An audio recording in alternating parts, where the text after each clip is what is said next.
There are lots of advocates in the Labour Party for the renationalisation of water.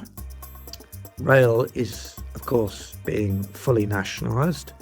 And in the Corbyn manifesto not so long ago, not only was it proposed by Labour that water would be renationalised, but also the national grid.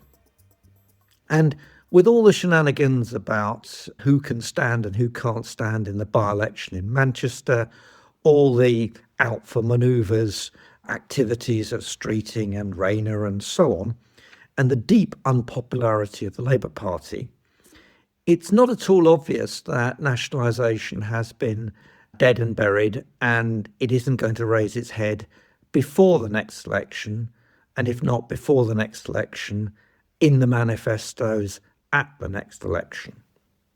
It's worth just standing back and reminding ourselves what nationalisation actually means, as opposed to the simple slogan that many of its advocates like to suggest.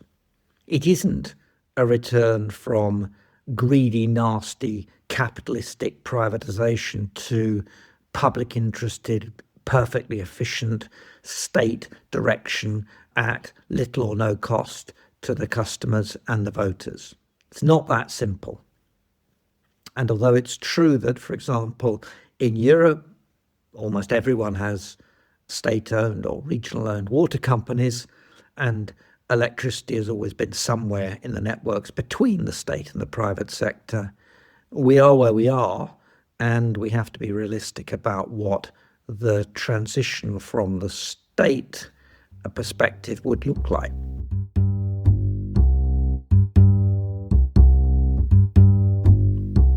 Let's start with the simplistic analysis, which is being bandied about by those who advocate let's just nationalise. Well, the first argument is, there will be a net gain because there will be no dividends. And then the second argument, presumably, is there'd be no interest payments either, so that the returns to investors would magically vanish. This is the idea that we're paying a kind of tax to investors, to the capitalists, and we don't need to pay this at all. It's actually nonsense in the way it's presented, although it could be better presented as a relative change of emphasis and a relative change in the cost of capital, etc., as opposed to this dividends, interest, investors, bad, state ownership, no dividends, no payments to investors, good. The thing about dividends is that they return to equity. And equity is there because there is equity risk. The future is uncertain. Somebody has to bear the risk of that uncertainty, and for bearing that risk, they're entitled to a return. It's a separate question about whether dividends be excessive or not, but just for the moment, the point about dividends in principle. Now, the critical thing to realise is whoever owns a water company or electricity company, the equity risk just doesn't go away. It just shifts from one set of interested parties to another. What happens in a state enterprise is the equity risk goes from the private investors to the customers and, to a degree, the state as well, the taxpayers. So we shift the equity risk from one group of people to another. And since the customers bear the equity risk, if the Treasury and the taxpayer is not going to step in, then that will be reflected in the costs that they pay for the services delivered. Again, excess dividends is an issue about regulation, and in the case of the water sector, very bad regulation. But dividends themselves as return for the risk is not something that magically vanishes as if the state is risk-free. Having the state run something is anything but risk-free.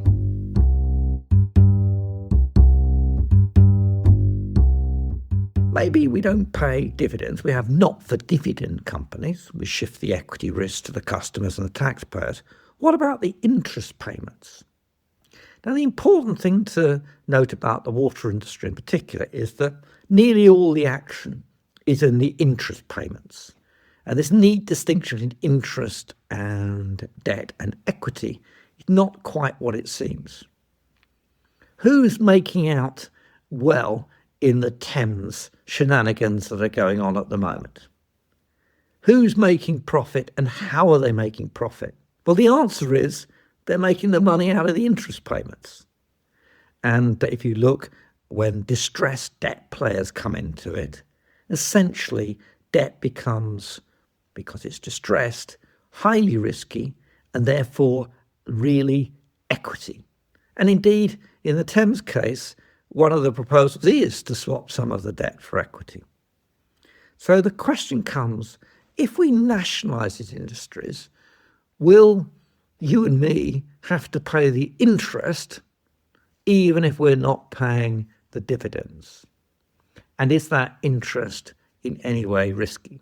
Well, in the sense that the government would have to stand behind any debt the companies had, because they'd own it under nationalisation, then the interest risk falls between customers and taxpayers. But if you want to get rid of paying interest, then you have to go from pay when delivered to pay as you go. And this is the really radical difference that we have with nationalisation.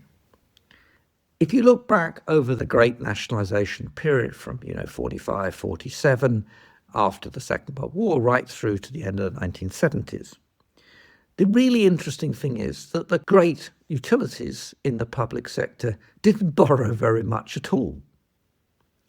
They paid for everything out of current income. And this is really radical compared with where we are now. All those nuclear power stations, electricity demand rising at 7% per annum for nearly 30 years, all those coal power stations largely paid out of current bills. A bit of debt to deal with some fluctuations, but never borrowing to invest. It was paying to invest. And this was part of the intergenerational bargain.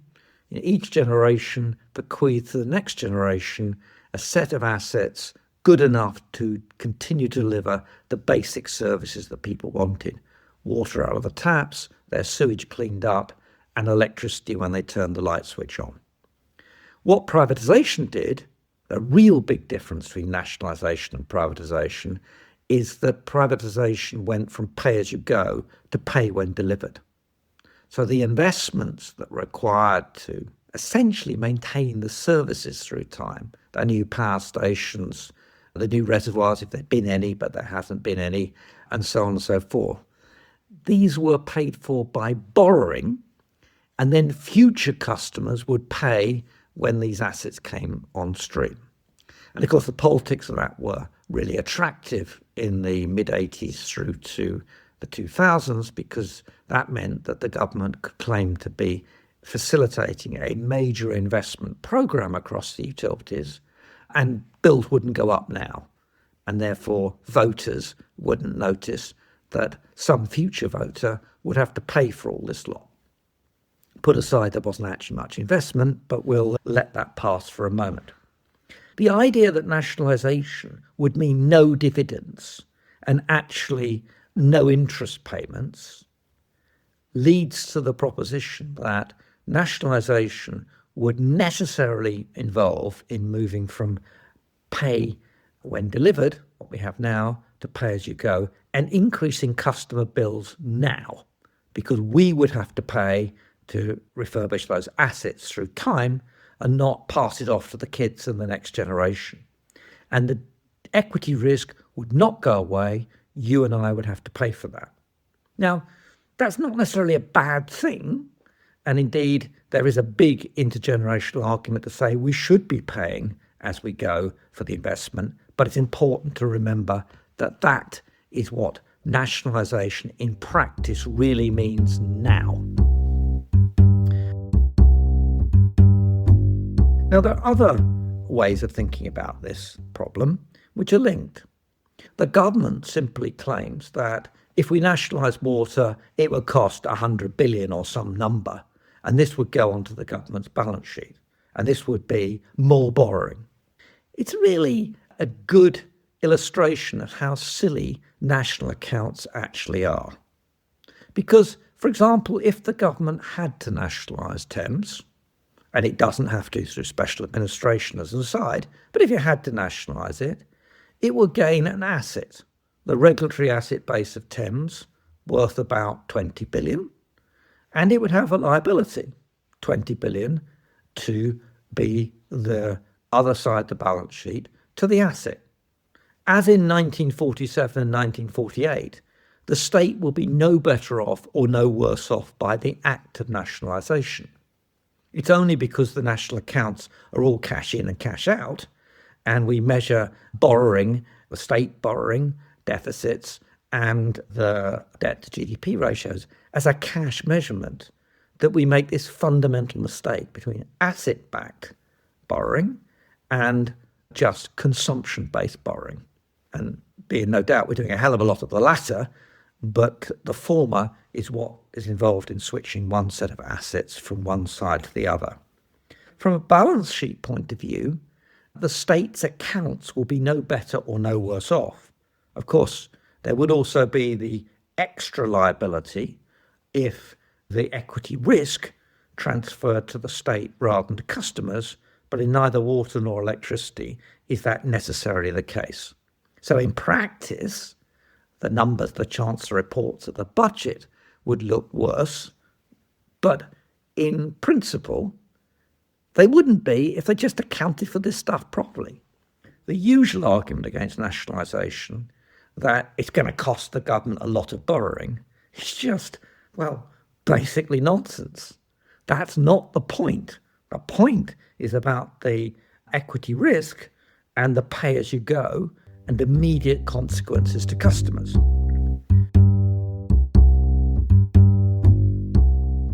The final bit, which is what some of the privatisation argument was about back in the late 80s and early 90s, is about whether the state will be better at running these industries and these companies as opposed to the private sector.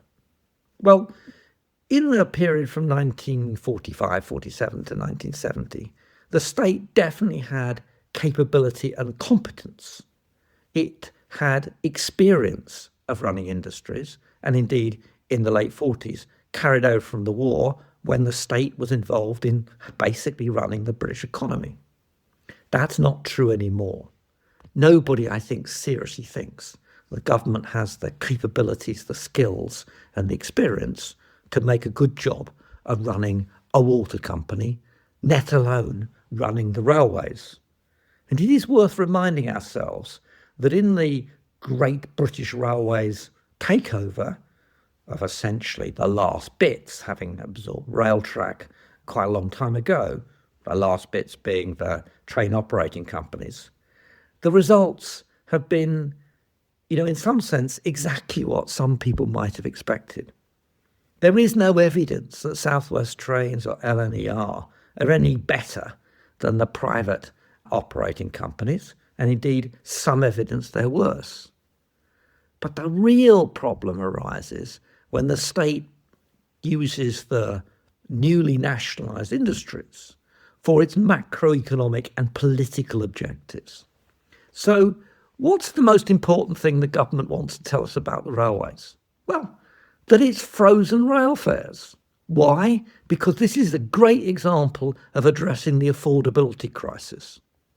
This is the macroeconomic and political manipulation of prices, and that's really dangerous, because if the prices are frozen and if the Treasury doesn't provide more money to compensate, then what will happen?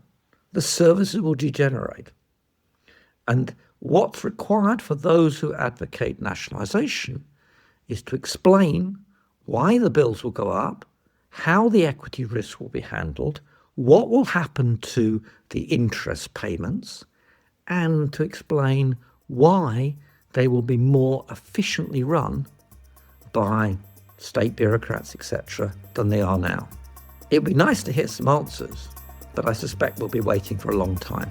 Thank you.